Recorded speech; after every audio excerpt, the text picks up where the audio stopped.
When they found her, the bottoms of her feet were shredded, cut up and raw, like she had been running barefoot on pavement for her life. The question was, who was she running from? This is the story of Adrianne Robert, 29 years old, full of life, full of plans, and gone before the sun came up. If this is your first time here at True Crime Traces, hit that subscribe button right now and ring the notification bell, because we cover the cases that deserve to be remembered, told the way they deserve to be told. And trust me, you're going to want to stay for every second of this one. To understand what happened to Adrianne, you have to understand who she was, because she was not just a victim. She was a force. Adrianne Robert was 29 years old, living in Clearwater, Florida, and building something real for herself. She was a graphic designer by trade, sharp, creative, driven. But what people remember most when they talk about her is not her work. It is her spirit. Her mother, Dolores, who went by Lori, would later describe her daughter's energy as simply unmatched. She called her a little firecracker from the youngest age, and anyone who knew Adrianne would have told you the same thing without hesitation. She had grown up in Maine, a long way from the Florida sunshine she would eventually call home. After graduating from university, she landed a position as a page designer at the Sun Journal, putting her skills to use and getting her foot in the door of a competitive industry. But Adrianne had bigger ambitions burning inside her, and Maine was only ever going to be the beginning. She made the move to Florida to chase those ambitions, and chase them she did. She climbed through high-level positions in events planning and marketing, learning the industry from the inside out, building her network, earning her reputation. And then she did what only the most determined people do. She stopped working for someone else and started working for herself. She founded Splatter Concepts Incorporated, her own business built entirely on her own vision and her own drive. By the summer of 2012, Adrianne Robert had every reason to smile. And by all accounts, she almost always was. She shared a townhouse with her roommate Jay, and the two of them had built one of those easy, comfortable friendships that makes a place feel like home. They looked out for each other. They were close. But life was moving, as life tends to do, and things were changing in the best possible way. Adrianne was in love. Her boyfriend Justin was steady and devoted, and their relationship had reached the kind of depth where the next step felt not just possible, but inevitable. Justin had already made a quiet, private phone call to her father, Mark. He wanted Mark to know that he was planning to propose on Adrianne's 30th birthday. He had thought it through. He had made his decision. He was ready to spend his life with her. So the 13th of July, 2012, was supposed to be a night of celebration. Moving day was the very next morning. Adrianne was packing up, getting ready to close one chapter and open another. She and Jay had one last evening together as roommates, and they decided to make it a good one. Adrianne called Justin that evening to check in. She told him she and Jay were thinking about going out, maybe hit a couple of bars, maybe watch a film at home. Justin told her that sounded perfect. He was busy all evening, sorting things at the house, getting everything ready for her arrival. A completely normal conversation. A completely normal night. After a few drinks at the condo, Adrianne and Jay headed out on foot. Their destination was a place they had been to several times before, Diamond Dolls, a strip club situated just over a mile from their home. They arrived at around 10:30 in the evening, settled in, and let the night unfold. 3 hours passed. At 1:30 in the morning, Adrianne decided she was done. She told Jay she was heading home. Jay was going to stay a while longer.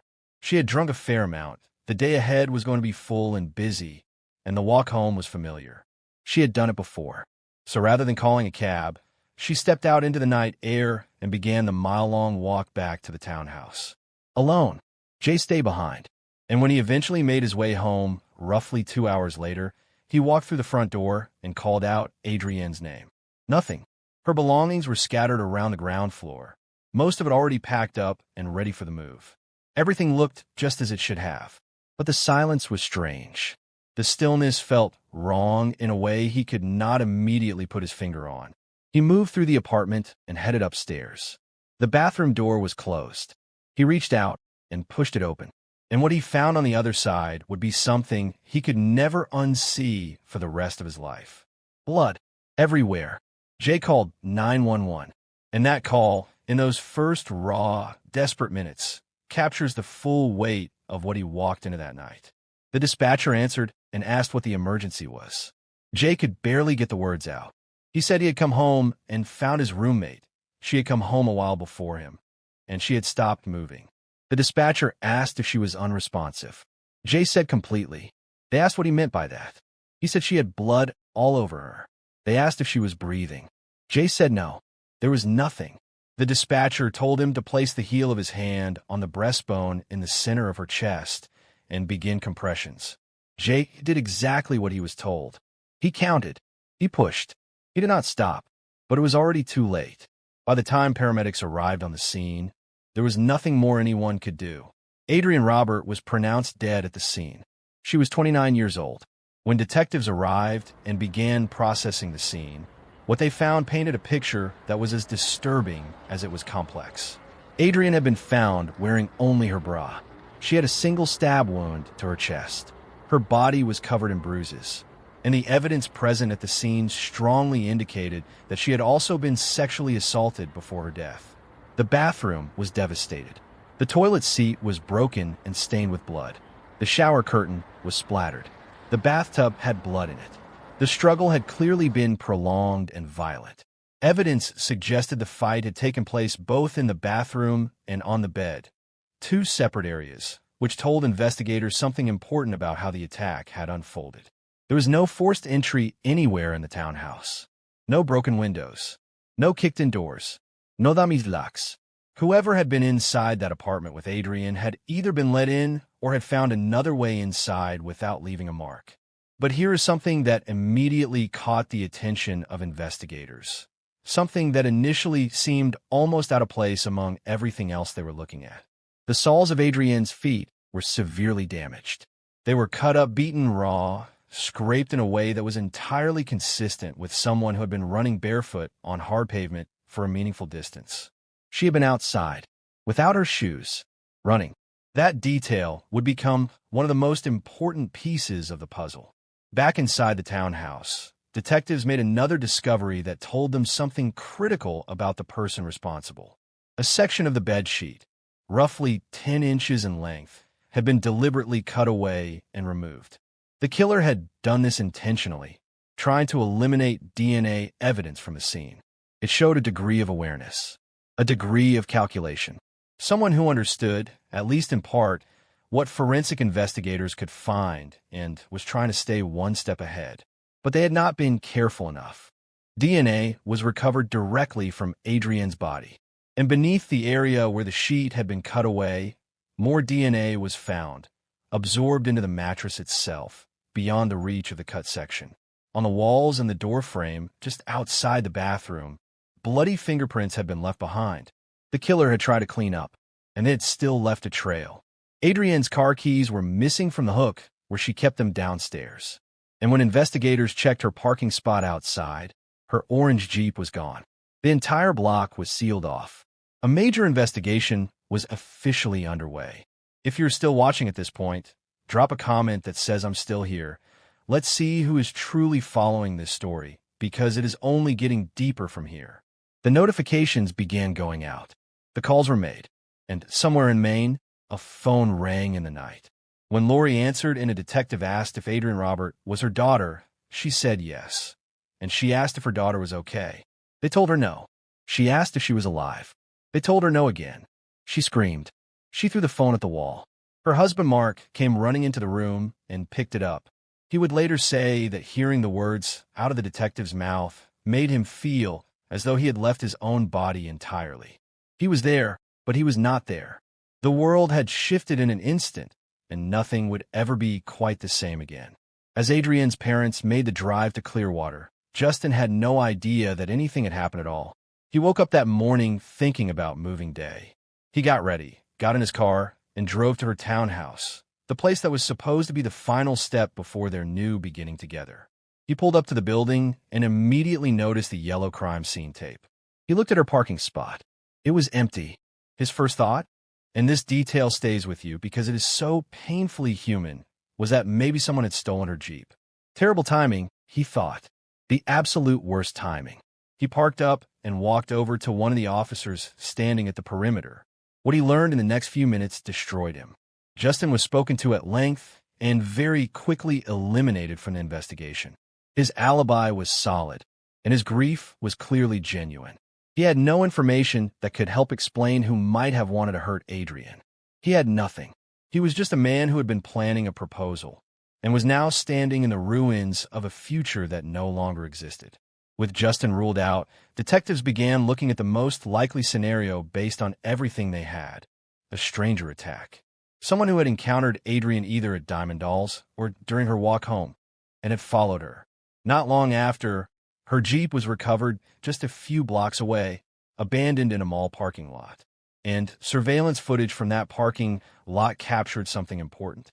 A figure, grainy, dark, the quality frustratingly poor, getting out of the Jeep and walking calmly away through the lot.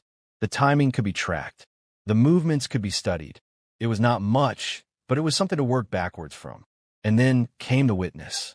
A local resident came forward and told detectives what he had seen in the early hours of that morning. He described a young woman he believed was Adrianne, moving quickly down the street. She was barefoot. She was holding her shoes in one hand and her bag in the other. Beside her was a young black male.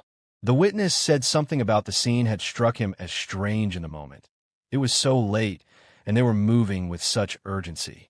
He had not thought too much of it at the time. But now, with everything he was hearing about what had happened, it made his stomach drop.